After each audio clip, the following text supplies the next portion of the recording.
My name is Cliff Atleo Jr. On my father's side, I'm from Ahousaht. On my mother's side, I'm Tsimshian. I know Nuu-chah-nulth more than I do Tsimshian, so my Nuu-chah-nulth name is Cha-chim-muthli. We would say Uklasish Cha-chim-muthli. Ma'asu Klakashbith from the House of Whale Fat, the village called Moctasis over on Vancouver Island. We want to recognize that we're on the unceded territories of the Musqueam, Squamish, and Tsleil-Waututh. We would like to also acknowledge the ASL interpreters, Kirsten and Joy, from Still Interpreting. Thank you very much for being here. I'm very happy to introduce our host for the evening, Dr. Sara Florence Davidson. Sara is an assistant professor in the Faculty of Education at Simon Fraser University, as well as an accomplished author of many books, including one of our favorite series of Indigenous picture books, the Skada Stories, co-authored with her father, Robert Davidson. I see another co-author there, Terry Lynn Williams Davidson as well. All the cool people are here. I'm also thrilled to welcome our guest of honor for the evening, Angeline Boulley, best-selling author of Firekeeper's Daughter, and her new release, Warrior Girl Unearthed. Angeline is an enrolled member of the Sault Ste. Marie Tribe of Chippewa Indians, as well as a former director of the Office of Indian Education at the U.S. Department of Education. Welcome, Sara and Angeline. We're so happy to have you here for this event.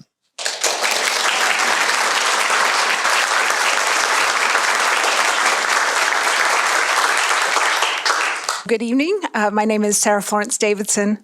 My Haida name is Anja Gusandlans, which means Killer Whale Woman of the Dawn. I belong to the Yakutlanis clan, a Raven clan from Haida Gwaii. So I wrote a longer introduction. So Angeline Boulley is, I think part of it was the beginning. So I'm actually going to go on to my second paragraph to carry on from where Cliff left off. She has been shaped by a network of strong Anishinaabe Quayaug who may be called auntie, friend, cousin, or Nokomis. Her father is a traditional firekeeper who strikes ceremonial fires at spiritual activities in the tribal community and ensures proper protocols are followed. While providing cultural teachings through stories told around the fire, he is one of her greatest teachers. Angeline lives in Southwest Michigan, but her home will always be on Sugar Island. Firekeeper's Daughter was her debut novel, and it was an instant #1 bestseller. And this evening we are here to celebrate her second novel, which is another New York Times bestseller. As an educator...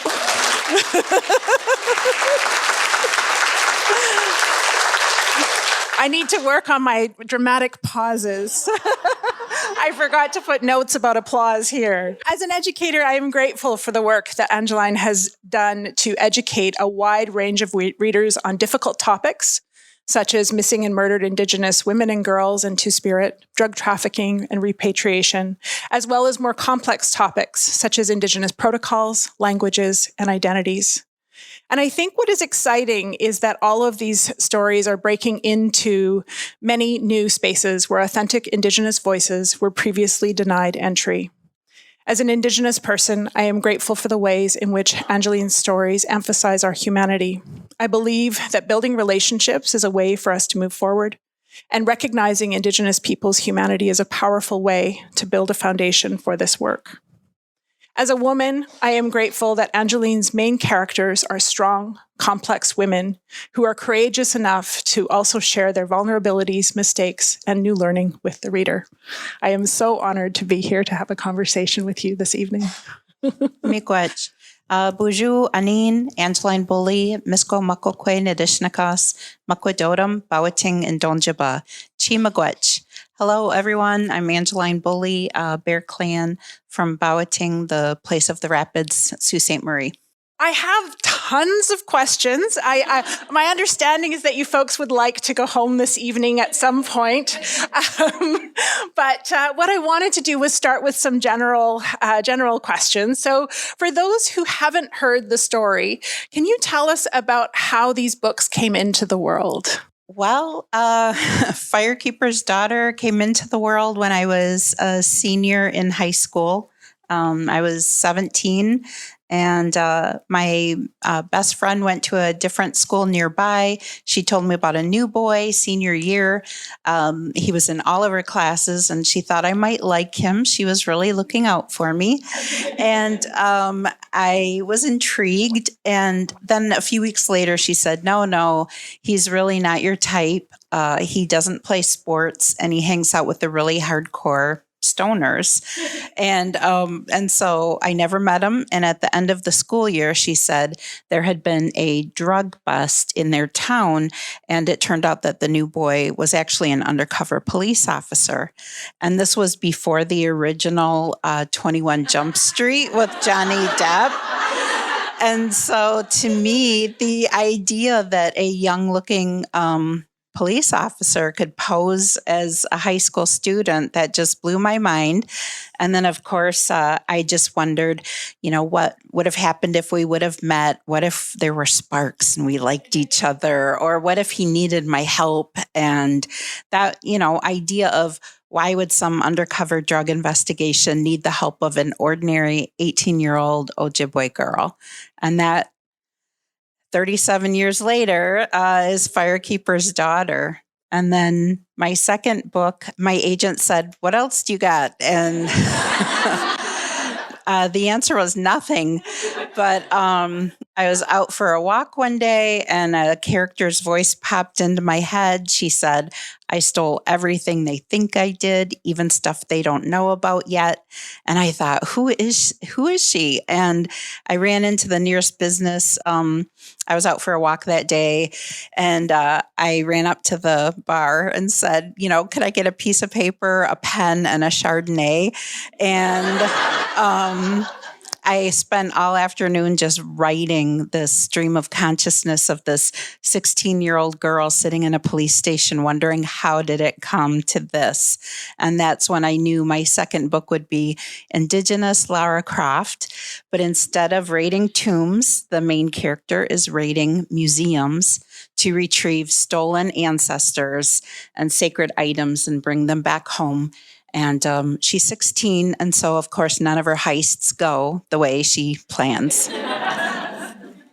And I think what's exciting for me as a huge fan of Indigenous literature is what's happening, especially in YA right now, just with this kind of explosion of literature written for younger adult readers. And I'm wondering, I know that we all read your books regardless of age, but I'm wondering how did you decide that your stories were best suited for the YA audience? Because I never read a book that had a Native main character until, again, I was a senior in high school. And my career has been in education, and I just wanted it to be different for my kids, for my nieces, for teens that I worked with. Every child and teen deserves to be seen in the pages of a book. I would agree. It's a similar experience for me as well, just not seeing myself in literature. So I think it's a tremendous gift. And I know that we heard from others who were saying, this is the first time I've seen myself in books, especially with the mixed ancestry as well, and the complexities that arise from that. Mm-hmm. So who is your ideal reader? Who is it that you write for? And what compels you to share your stories with them? My ideal reader is really a teen in their community that,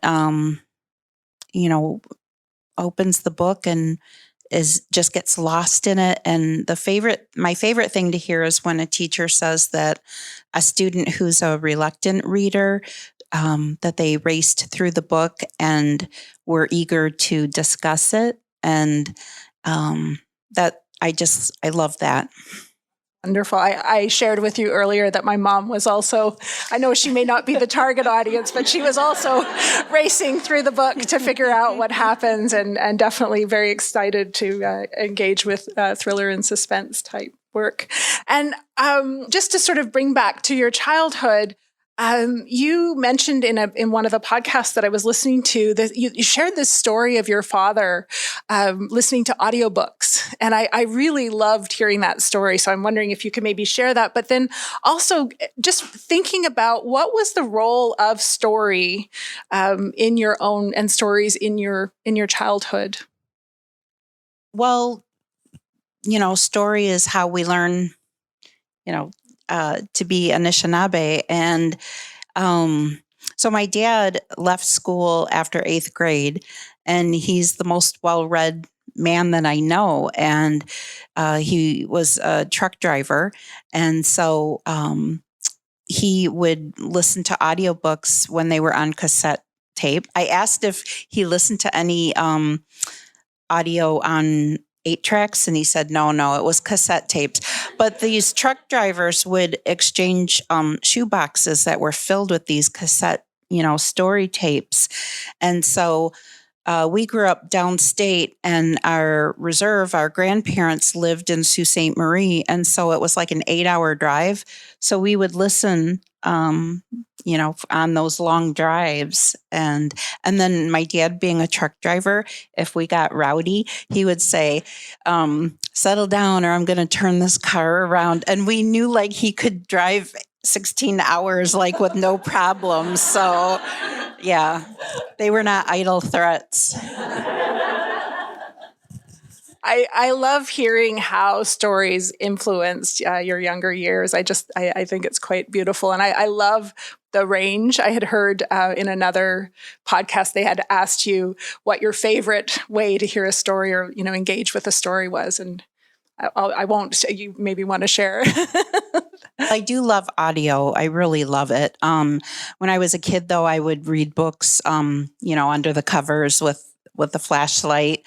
But really, the audio, I do love listening to a story. And there are some stories that when you hear them, for example, Sadie by Courtney Summers, that's one story that I feel is elevated by the listening experience, because there's this podcast that pops up in the story, and then as the mystery unfolds, you realize how it fits together.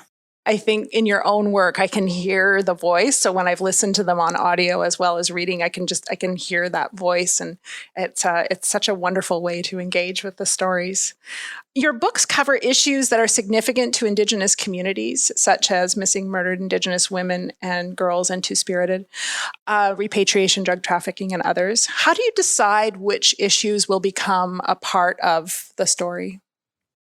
Well, for Firekeeper's Daughter, I knew that I really, it started out like this mystery thriller, but the more drafts that I wrote and the more Daunis became this like independent character, maybe my first draft or two, she was me, but then, I'm not very good in chemistry or math. And so she definitely outpaced me on that. And I've never played hockey a day in my life, but she, played 4 years in high school. So there's just the way that the character comes out. Can you repeat? I just want to make sure How you decide which issues, because I think all of your books have these really significant issues woven into them. Sure. So in the course of 10 years of writing and revising, I realized that at its core, Firekeeper's Daughter was really a story about identity, about claiming all the different facets of your identity.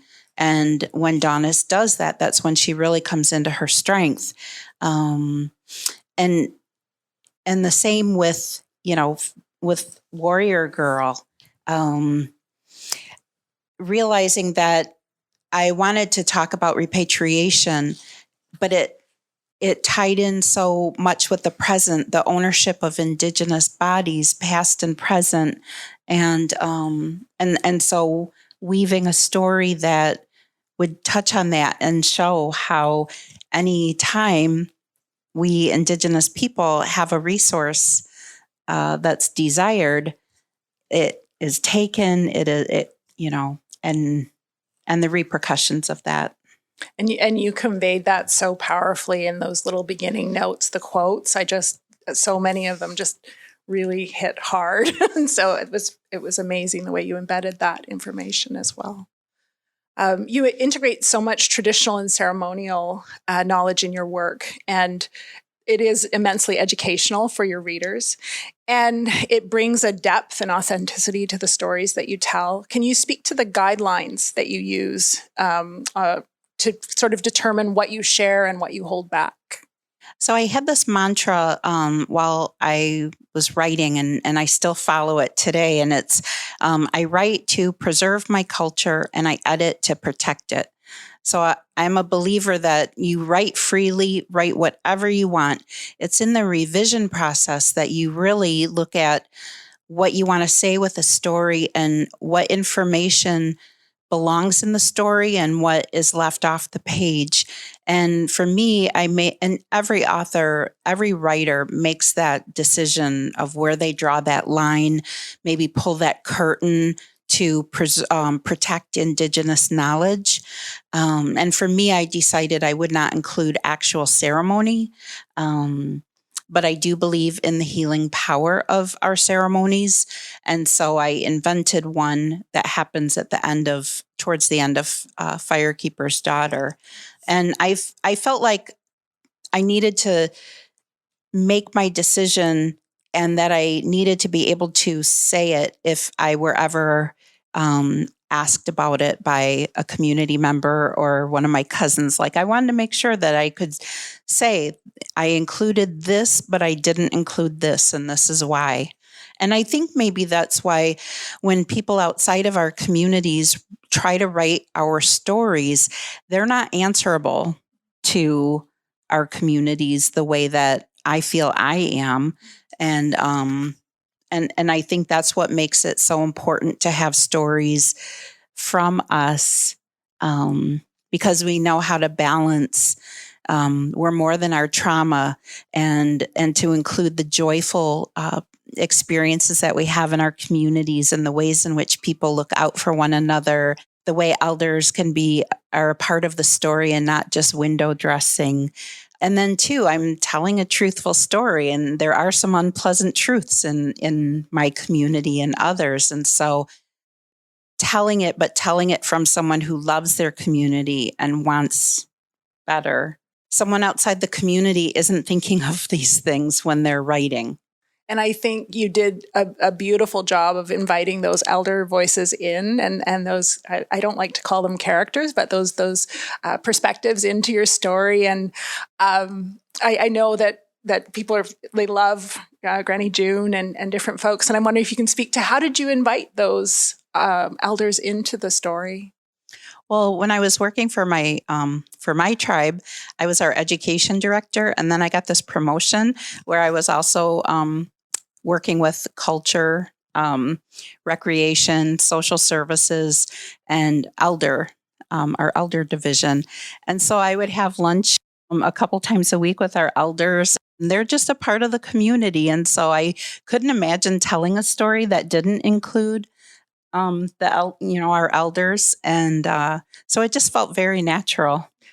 And did those folks inspire the elders that showed up in your work? Yeah, definitely. There were some. I always want to be really careful that, like, I might be inspired by something, but then I really want to create a character that is not that person in my community, because I feel like I don't have their permission to write them into a story, but I can take, like, for example, Lily, Adonis's best friend and Firekeeper's daughter. I have a sister who passed on, and just this beautiful young woman, 29, and just here one day and gone the next. And so my sister was the worst parallel parker in the world. And so writing that in as something that Lily would do, of pulling in like nose first and then bumping the fender in front and backing up till she hit the fender behind and then settling in.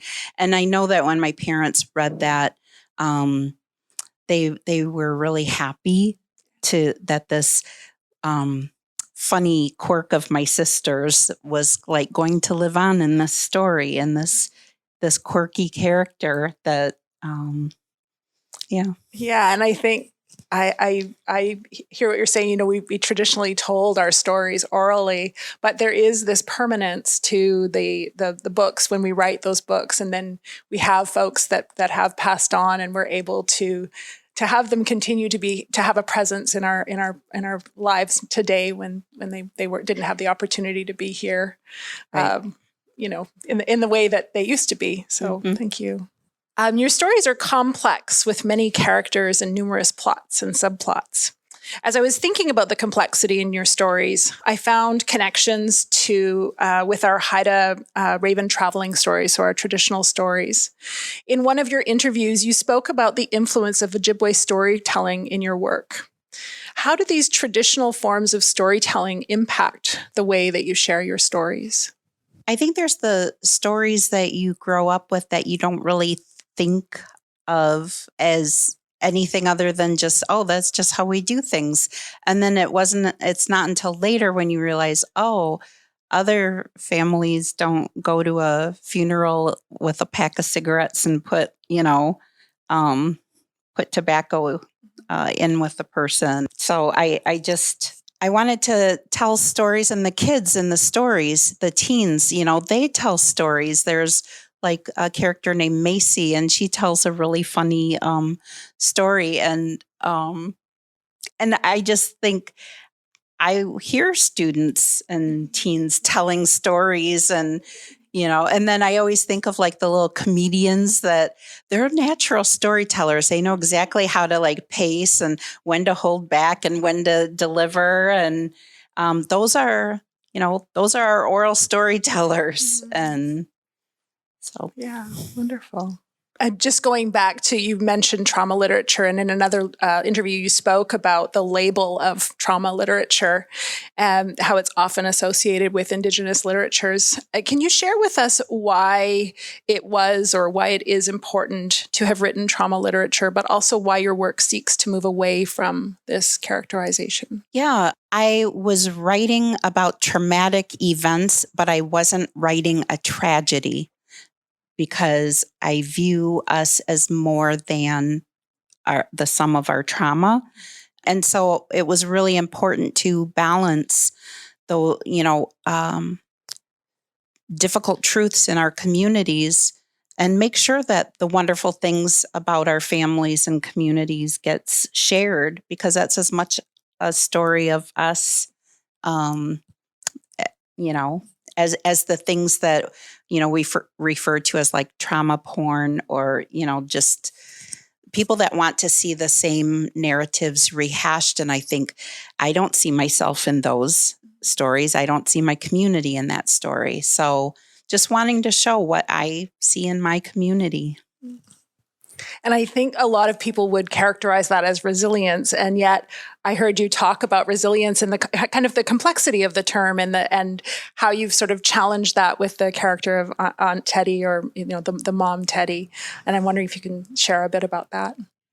Well, resilience, I do. I have mixed feelings about it, because it's like, oh, you're so resilient.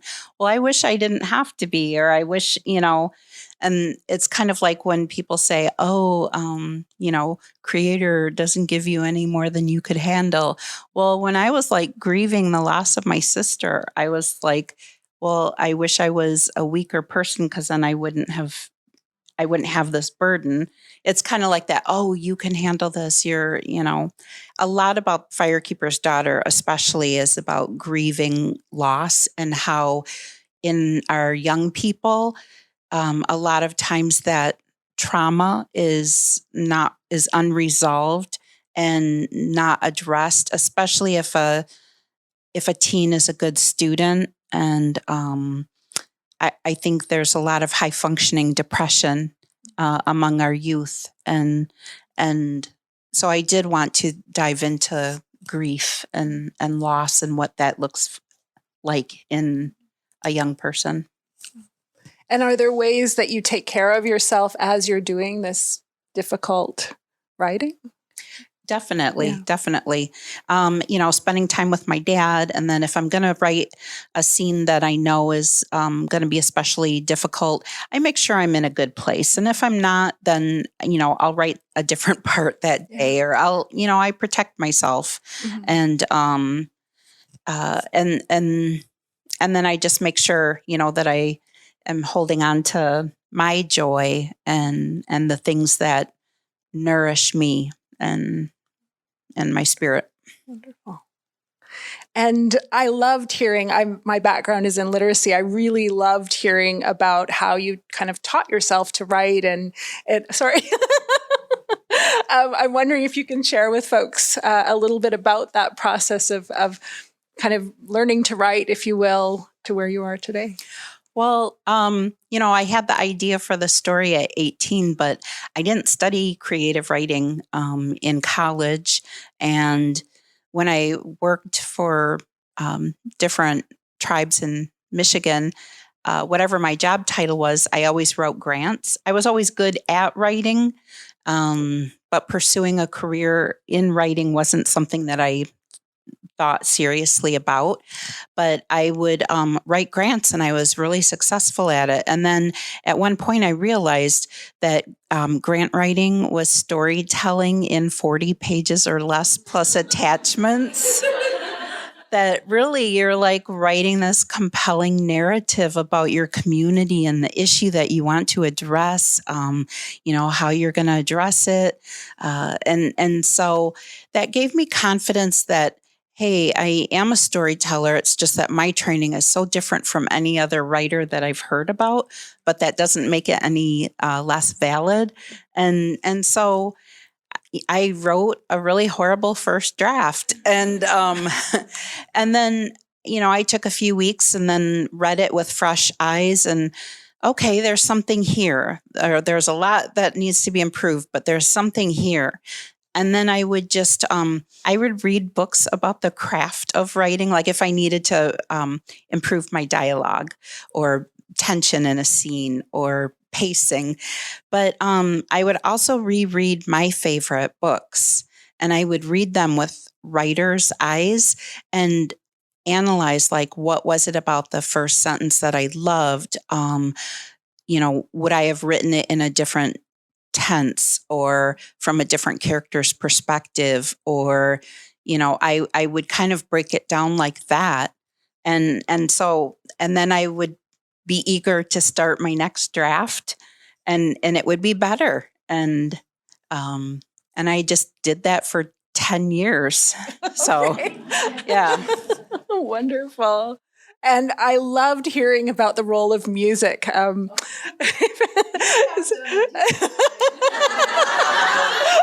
Well, my partner reminded me when I told him about it. He said, I was getting through my dissertation, and he put on Ben-Hur, and I just felt so epic as I was typing away. And so I'm wondering, I thought it was really interesting to hear about the role of music in your writing. Yeah, I think, whatever taps into that creative spirit that you have. And so for me, when I'm figuring out who a character is, I feel like if I know what music they listen to, then I really know them. And so I have a playlist with, this character's songs. And, I do that when I'm drafting. But then when I'm revising, it's kind of like my own take on that Pomodoro method, where you're supposed to do a writing sprint for 20 minutes and then take a 5-minute break and then dive in for another, I'm just getting started at the end of that 20 minutes. And so I listened to the soundtrack for the movie Interstellar. It's like this 2-hour-long piece of music, and it has the moments where you're these climactic moments in the movie and then you're writing the scene, and yeah, it always seems to happen too that you're writing this dramatic moment when the music is playing, and it's just a really I like that. I think each writer kind of finds those things that help us, and it's for me figuring out it's a different energy that I use when I'm drafting versus when I'm revising. And the characters that you bring into these stories are so strong. And so I was curious, when you're sort of working with the story, do you start with the characters? Do you start with the relationships? Do you have a sense of that story arc before you start writing? How does that work for you? Yeah, I do. I kind of have that story arc of, okay, Donis and this undercover, the new guy in town, does he really like her back, or is he using her? And that. And then for Warrior Girl, I had 1 year to write it instead of 10 years. My agent said, in young adult, they don't wait 10 years for your next, So I had 1 year to write, and I was on deadline. And this time around, I knew what to expect, because my first time through, every time I finished a deadline, I would be like, "Oh, I'm done," and then they were like, "No, that was just that round of revision. Now you have this, and then this, and then this," and it just felt like 6 months of deadlines. And so with the second book, I knew enough to be overwhelmed by how, this mountain of deadlines would be happening.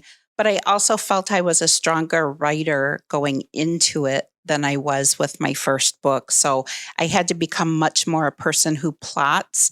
So I had to start with my pitch, and then, go to a synopsis, and then work on plotting the story. And I ended up sending my editor a 4-page synopsis and a 20-page Excel spreadsheet with every chapter, every plot point, it was like this masterpiece. So, yeah.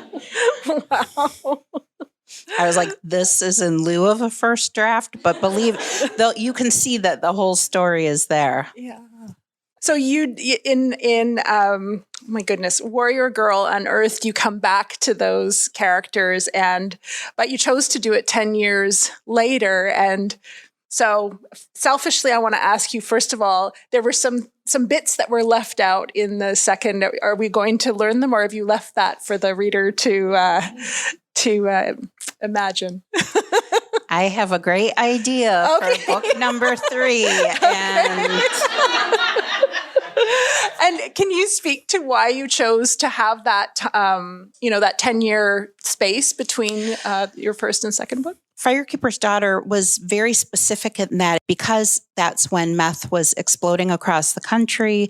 That's when, in Michigan particularly, the Indian, native gaming was especially lucrative for some tribes that had a great location. And then I needed GPS technology to be present but imprecise. And so it had to be then. And then I loved the idea of these little 6-year-old twins. It's 10 years later. And honestly, for my second book, I was exhausted by the thought of writing Donis's next adventure. So I did want to write a character that was completely different from Donis. And to me, that was Perry, this impulsive, if she thinks it, she says it. She leaps before she looks. And she has a joyful spirit that I felt was very necessary for her to be the narrator, because the topic of repatriation is so intense that it had the potential to be like quicksand. And so I really did need that Perry to be that voice of the story.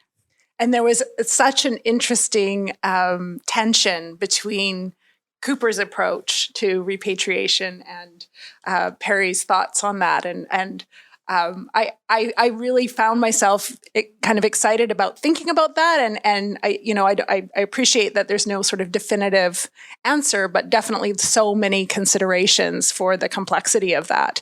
And as I read the book, repatriation is very important, and I always sort of knew that, but I found myself becoming very angry and outraged and emotional because of how you approached the topic of repatriation. And kind of invited us into the perspective, the multiple perspectives, but also making it so important. And I'm wondering if you can speak to how you made some of those choices to bring your reader along to the importance of the topic, both for Indigenous and non-Indigenous peoples. I just remember my outrage when I was first learning about it.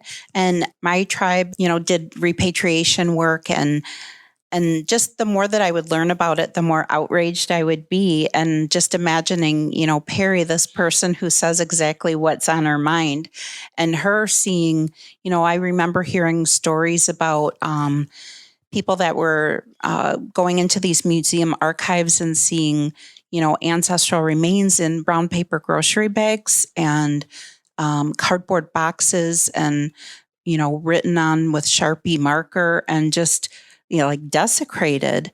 And so just Harry's outrage is my outrage, and I'm glad that it's your outrage as well.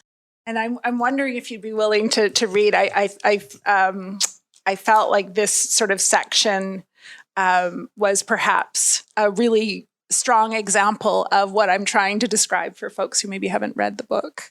The museum staff distributes paper booties and thin white gloves. Dr. Fenton, the dismissive lady from lunch, pulls out a long flat drawer for us to peer inside. I expect to see maps or drawings. Instead, cardboard boxes are labeled with catalog numbers and descriptions. The first one reads crania. Crania, as in cranium, the same name as that I refuse to play against Pauline because she goes straight to DEFCON 2 with her first incorrect answer.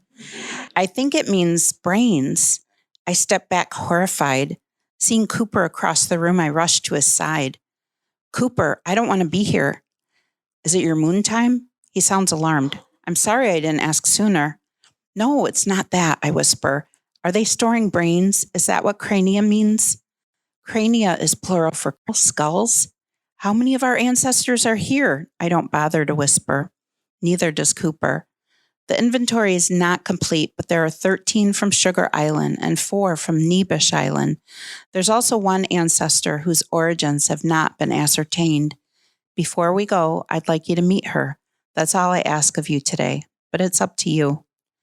My supervisor looks tense. This request means something to him. I'm going to disappoint him when I quit later today. Just one? I ask. Cooper nods vigorously. Mr. Turtle, it's good to see you again. Back to see my girl? Cooper's jaw clenches an instant before replying. Yes, please, but first I'd like to introduce my intern, Perry, Firekeeper Birch. Dr. Leroy takes a metal box from a nearby shelf. He sets it on a large stainless steel table. The box is 3 feet in length and half as wide and deep with a hinged lid. He stretches the end of his faculty ID badge lanyard to use a key on the padlocked hasp of the box. Inside is a large bundle wrapped in tissue paper. Leroy unwraps the bundle carefully, reverently even. Breathe, Cooper instructs me. I do so, immediately realizing I've been holding my breath to the point of lightheadedness. Bones, a skull, sturdy leg bones, a curved section I realize is part of a spine. I glimpse a few of smaller tissue wrap packets. Teeth, left hand. This was a person. I've seen and heard the term human remains at least 100 times today, but it registers differently now.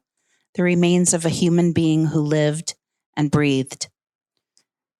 Perry, it's my honor to introduce you to Warrior Girl, Leroy says proudly.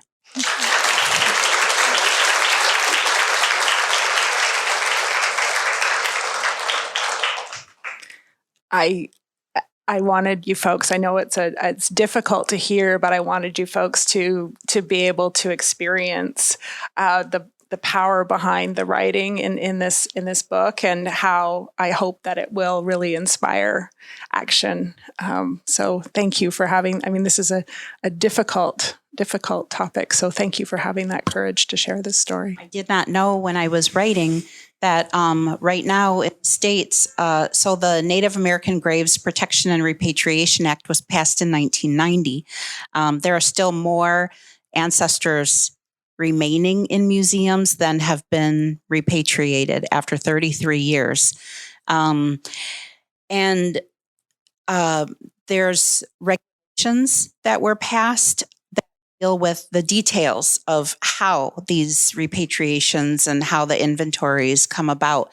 That's where like the details are messy, and that's where universities and institutions take advantage of loopholes because they want to hold on to the cultural items, and if they can classify the ancestors as culturally unidentifiable, then they can hold on to the items that they want. And so it's a really important time for people to know about this and comment on it. And this is like the window of opportunity to change and make sure that the spirit of the law is what we focus on and getting those ancestors returned.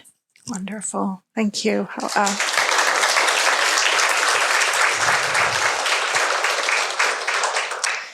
So before we turn it over to the folks in the audience, I'm wondering if you can speak to the stories that are currently exciting you, or authors that inspire you, or any other, I guess, audio Sure. books. I think that Marcy Rendon is the most underrated author out there.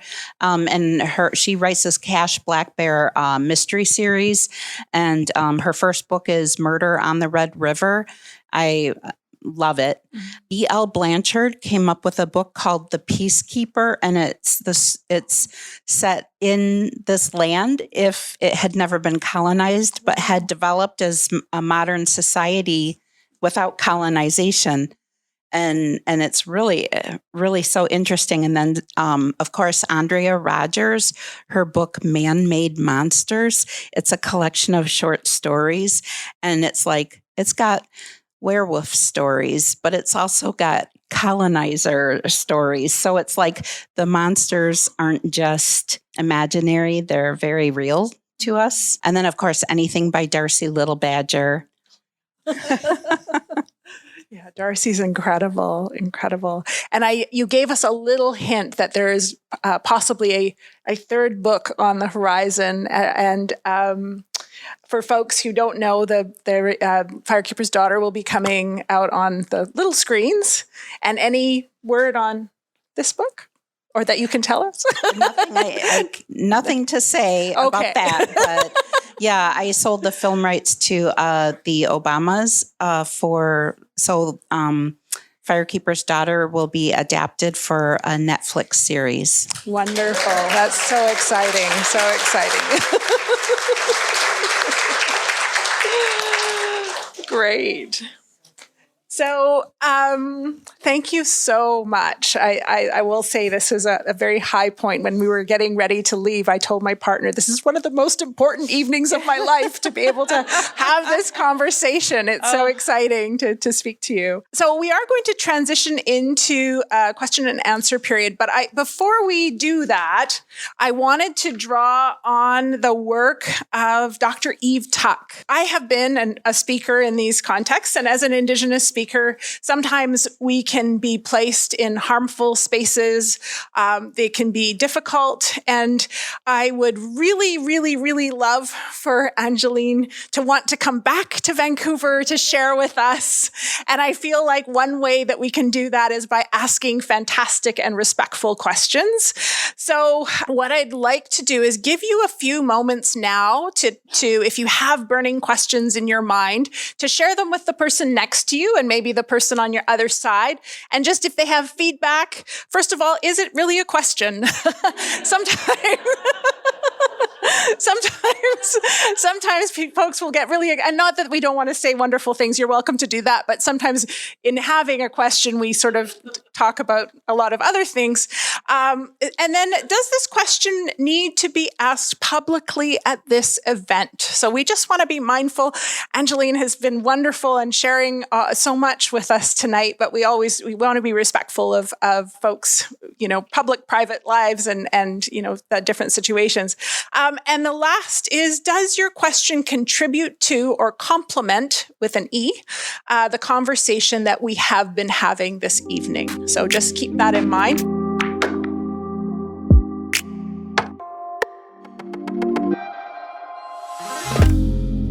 I was just curious because Perry and Donna are both such strong, powerful characters. Did you have a favorite one to write that you enjoyed more? Or? I enjoyed writing Perry more because she's just so different from me. And I just love her humor. And so she was more fun for me to write. So my question was more on the publishing side of it. So you had this story that was coming to life in your head for a long period of time. And then you obviously had to bring it to someone to present it. So I'm wondering if you could share just a little bit about how the reception you got for your story and sort of how, was it well received? Did you have to go to lots of publishers, or did you feel like there was somebody who saw your vision early on in the process? So, it took like 36 years from when I first had the idea until I had a draft that I felt was strong enough to get a literary agent. And I got an agent within 2 weeks. And then the manuscript went out on submission. And 2 weeks later, we had a 12 bidder auction. And so it was this, like a roller coaster where to get to the top of that first peak, it takes such a long time, but once it gets there, then it takes off. And I feel like I've been going nonstop since then. And that was October of 2019 when I got the book deal, and 2 weeks later, the film deal. One of the things that interested me and my students actually was the cover of Firekeeper's Daughter. And just looking at this, it's gorgeous. What inspired the cover for both of them? I'm not sure who the artist is either, but if you can talk about that a little bit. Sure. So the artist for Firekeeper's Daughter, his name is Moses Lunham, and he's from Kettle and Stony Point First Nation. And my publisher knew that I really wanted an Ojibwe artist to do the cover art. And so they found him and really liked his aesthetic. For the second book, because it's not a traditional sequel, I really wanted it to have its own identity. And so Michaela Goad, she's Alaska Native, and it was right after she won the Caldecott Award for illustrating We Are Water Protectors by Carol Lindstrom. And that's who my publisher was able to get to do the cover art for Warrior Girl. HOA Walasowit Tilsqui Kes Iamital Tilsqui Tilital Quad Nuksak. I carry two ancestral names, Walasowit and Iamital. I serve my people as the chairwoman of Nuksek Tribe. And I brought my sister along. We're big fans, and my question is, I noticed on one of your pages you referenced Vine Deloria Jr., and I'm wondering, will you be touring Northwest Indian College? They have his personal library displayed as a symposium. Oh, I would love that. I'll definitely put that on my, the places that I want to go. It was, I couldn't think of a better way to start out the story than with an epigraph, that beginning quote from him. Thank you so much for your time and your energy this evening, and hearing about how all the stories and that and how it comes together is just, it was just a wonderful evening. So thank you. And I'm really curious, when you said that you got the book deal and then the movie deal, like 2 weeks apart, how did that affect how you were thinking of putting the book together? Of how, like, are you going to be part of the process of making it into the screen? I will be an executive producer on the series, but I have no clue what that is. So if anyone knows what an executive producer does, let me know.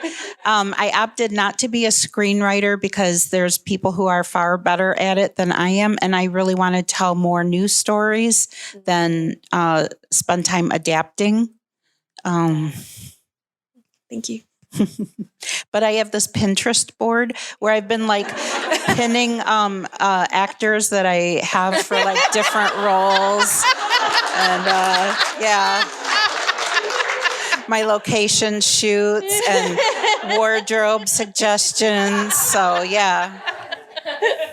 Thank you. I'm Sylvia Richardson, and I'm so delighted to meet you. Thank you for this book. I came from a war-torn country, and for us, missing people, just not having the closure of knowing their relatives are dead or alive is difficult. And so I'm curious, when you write about such a deep topic, how do you self-care? How do you take care of yourself in the process? Yeah. Ceremony and, the things that I do, the ways that I pray. And then really my dad is just so helpful for me. And then honestly, being in the company of my cousins and then other Nisquewig, other Native women that just lift me up. We all lift up each other. Those are the women that I like to be around. And so I do that, but I definitely take time to make sure that I'm okay. While you're over there, I was speaking at this high school, and this one student stood up, and his question was, could you get me a role on the Netflix series? And I said, oh, what role do you think you should play? And he goes, I don't know. I didn't read the book. So I told him to read the book, and I gave him my business card and said, when you're done, let me know what role you think you should play. First, I wanted to say kids are the best. That's a great story. I've been sitting here really struggling with how I wanted to ask this question because it's very nebulous in my head. But when I was reading Firekeeper's Daughter, it was actually as me, a non-Indigenous, incredibly white person. It was actually one of my introductions into reading Indigenous literature. And as I was reading it, I kept kind of having this sense of feeling very fortunate and privileged. I felt like I had been invited to sort of listen in on a story that I wouldn't otherwise. I don't know how to really explain it, but it felt like a real privilege to be reading and consuming this story. And I haven't really stopped thinking about it since. It has opened the door to other stories that I've gone on to read. And every time I do, I find myself wondering, what is my responsibility as a non-Indigenous white reader of this story? What should I be taking away from this? And I was wondering if you, as the author, in thinking about readers who are white, are non-Indigenous, do you have a hope? Is there something that you hope that we are taking away from your stories when we read them? To become a great ally and, to look for opportunities to center Indigenous voices in conversation and to speak up when you do recognize privilege and, when you're in a situation where you hear comments and speaking up about it when you hear people say disparaging things to, if you feel safe to speak up, using your privilege.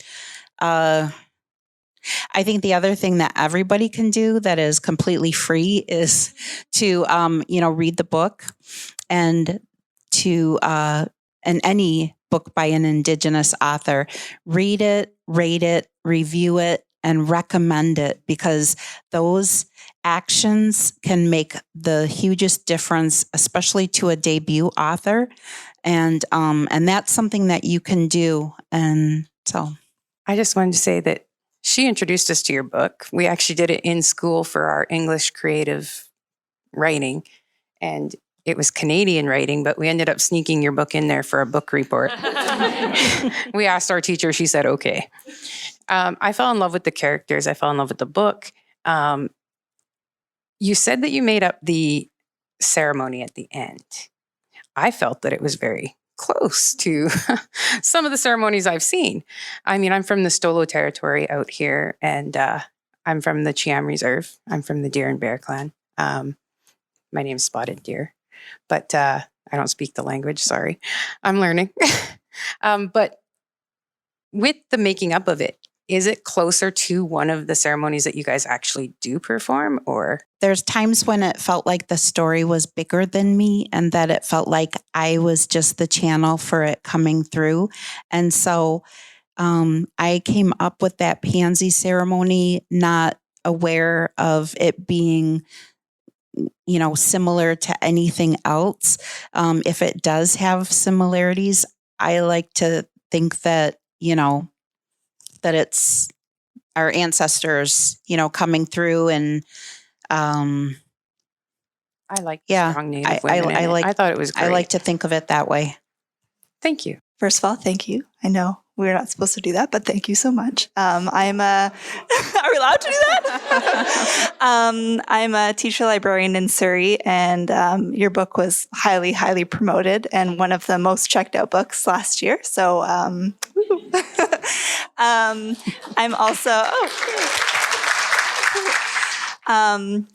also Métis and a beginning beater, and I'm very, very interested in your medallion, and I wanted to know kind of the story behind that. And my friend Shannon Martin commissioned an artist to make this for me, and it's made from the tiniest beads I've ever seen, and it's just the most beautiful rendition of the cover art, and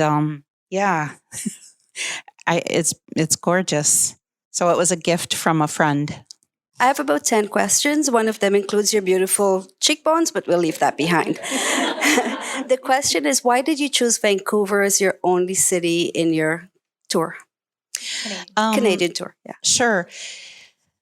My publisher received so many requests, and really a lot of requests had to be turned down for the book tour, because I've been touring every day since May 1st. And so tomorrow will be my first time home since, the book came out. And I'm still going, the rest of the month with some more book events. But I'm really blessed, so fortunate that so many places wanted, requested. I do hope to come back and to spend more time. That's the other part about the book tour, is that I'm literally in a different city every day. And so I don't have time to really enjoy the city the way that I would want to. And certainly my ideal is to come into a city, a community, and find ways that I can also engage with teens and with Indigenous community. And so I hope that I do get that opportunity to come back and to have more stops, more visits, and be able to spend more time. This just occurred to me as you were talking about the answer to the previous question, but I'm here with a bunch of teachers, and we're all bringing your books into our classrooms, and I'm really grateful for your writing and for the opportunity to share your stories with the students. Is there anything that you would ever want to say for students to know? If we introduce these books, is there anything that we could say, I saw Angeline Boulley, and she said that, when you approach the book, do you have any recommendations for them? Oh, wow. For teens? I've never been asked that, and that's really giving me pause. I think maybe the question that I always ask myself when I read a book, like, would I have told that story any differently? Have them be thinkers of how the story evolves, and maybe is there a secondary character that they think would have been a more interesting character to tell the story from? I like questions that have the students thinking about the story and the ways that I could give a story prompt to every single person in this audience. No two people would have the same story. And so I really like the idea of students starting to think about their own voice and how they might tell a story differently. So that's what I would want. So with that, we do have to wrap up the question and answer portion. I feel like we could all spend another 3 hours here. But first, I'd like to thank Dr. Sara Davidson for your beautiful moderation tonight.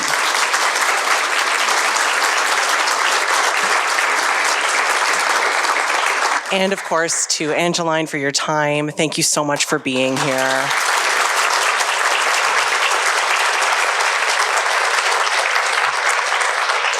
And on behalf of SFU Publishing, Rain Coast Books, and Iron Dog Books, thank you all so much for being here. This was such a beautiful event, and it wouldn't have been possible without you, so thank you so much.